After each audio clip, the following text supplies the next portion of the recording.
요한의 아들 시몬아, 네가 이 사람들 중에 이 사람들보다 나를 더 사랑하느냐?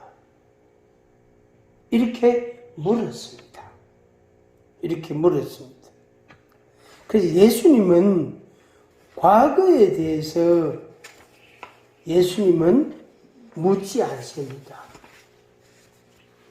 용서해 주신단 말이에요. 그래서 고백하면 과거는 용서해 주시고 이제 미래로 나가는 거예요. 그 미래로 나가는데 거기에는 충성이라는 게 따라오게 되어 있는 거예요. 이 충성이란 말은 열심히 한다는 뜻도 있지만 믿음직스럽다, 믿을만하다, 신뢰할 만하다 이런 뜻이거든요. 이런 뜻이단 말이에요. 그래서 과거는 용서하시고 그래서 묻고 미래는 자꾸 이렇게 증가시키는 거예요. 그러니까 과거는 시간이 지나면 지날수록 자꾸 줄어들게 되고 미래는 시간이 지나면 지날수록 자꾸 부풀어지고 많아지고 이게 가장 소중한 가치고 원리입니다. 그래서 주님께서는 우리에게 과거에 매이지 않게 하고 미래로 나가게 하는 것. 그래서 베드로에게 다른 어떠한 말씀을 하시지 않은 겁니다. 베드로에게 이제 오늘부터 너 이렇게 하면 하기를 원한다. 오늘부터 너 이렇게 하면 좋겠다 하는 주님의 마음을 이 한 가지 말씀으로 표현하셨다. 이렇게 설명할 수 있겠습니다. 이 사람들보다 나를 더 사랑하느냐? 만약에 여러분들이 이 질문을 받으셨다면 베드로처럼 우리가 3번 부인하지도 않았고 도망가지도 않았고 또 다짐도 안 하고 맹세도 안 하고 그런 적이 없었단 말이에요. 그것과는 상관없다고 할지라도 오늘 나에게 주님이 이 사람들보다 여기에 있는 여러 사람들보다 나를 더 사랑하느냐라고 물으신다면 여러분들은 어떻게 대답하겠습니까? 이 질문은 이 자리뿐 아니고 우리가 살아가면서 자꾸 이 질문이 나옵니다. 그래서 이 질문이 왜 우리에게 필요하고 중요하냐면은 우리는 자꾸 이쪽으로 가려고 하거든요.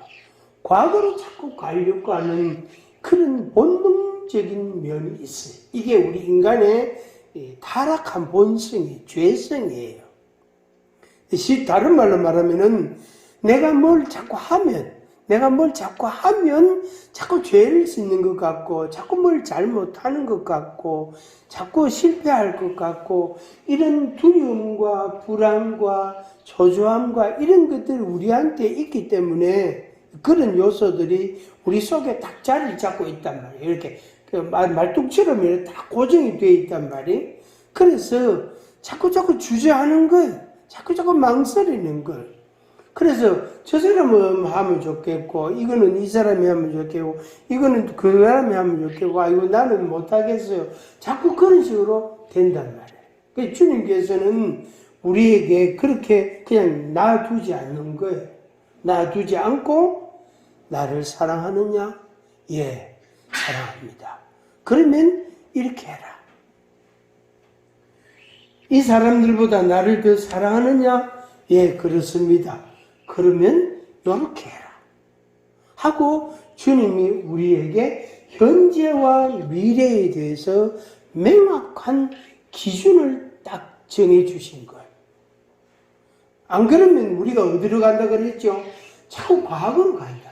자꾸 옛날 내 모습으로 자꾸 돌아가려고 하는 이 죄성의 본능이 있단 말이에요. 우리 인간에게. 그래서 오늘 우리가 읽은 이 말씀, 요한복음 21장 15절 이하의 이 말씀을 가지고 여러분 마음에 다시 한번 결단하고 결심하는 그런 시간이 되기를 바랍니다. 네가 이 사람들보다 나를 더 사랑하느냐? 예, 내가 주님을 사랑하는 줄 주님께서 아십니다. 그때 예수님의 말씀이 내 어린 양을 먹이라. 이렇게 말씀. 내 어린 양을 먹이라. 어린 양은 말 그대로 새끼예요. 새끼.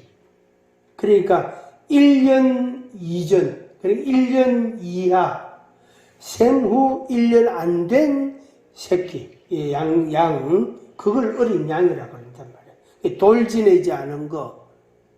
특히 이제 수양은 이제 1년이 넘어가면 발정기가 됩니다.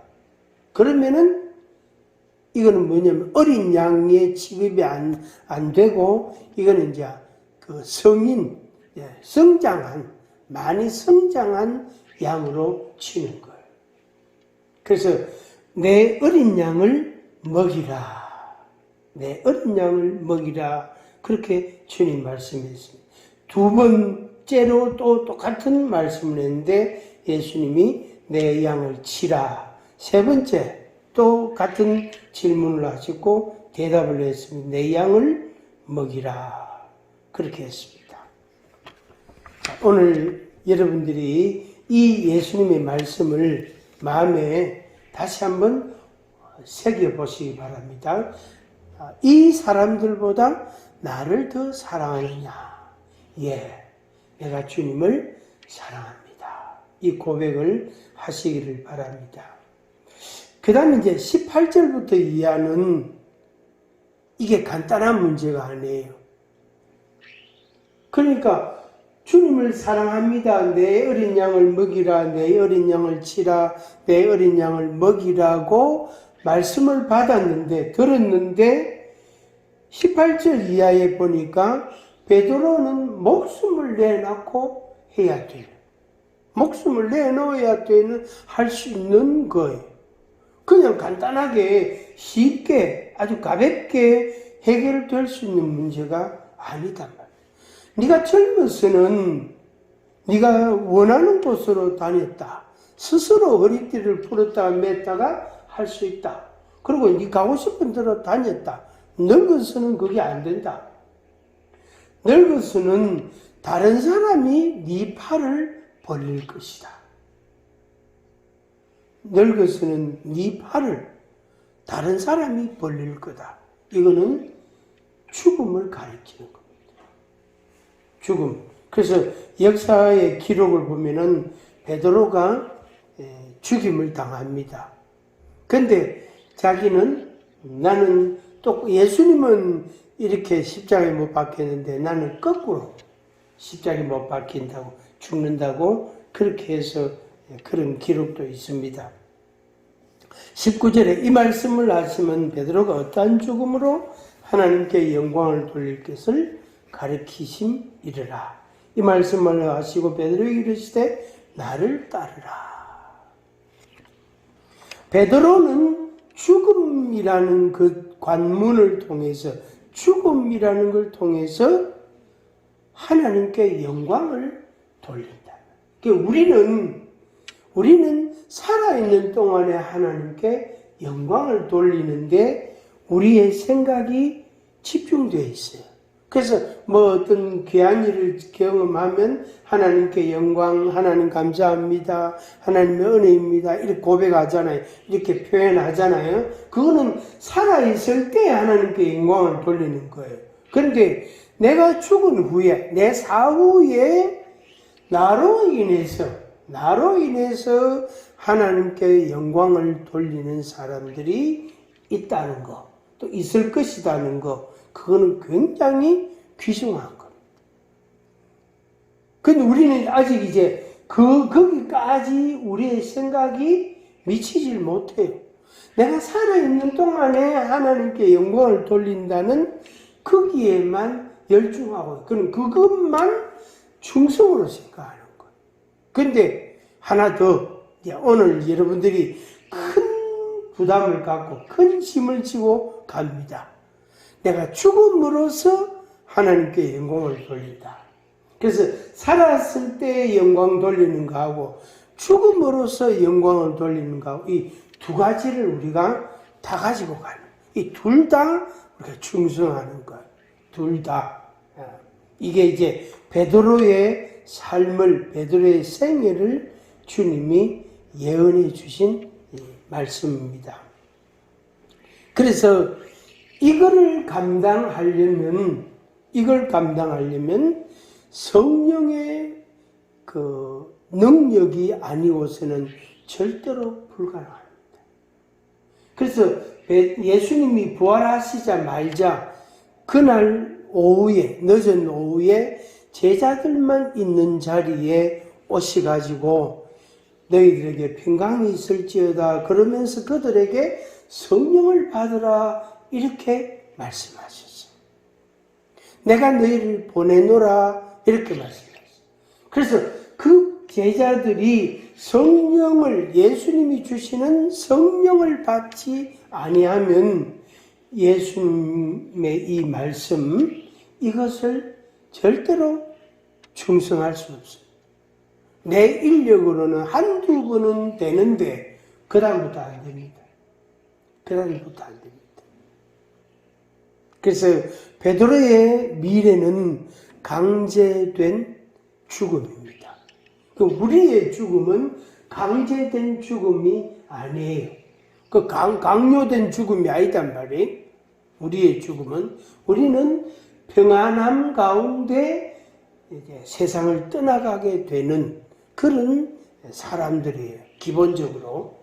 그렇다면 내 죽음으로서 어떻게 하나님께 영광을 돌릴 것인가?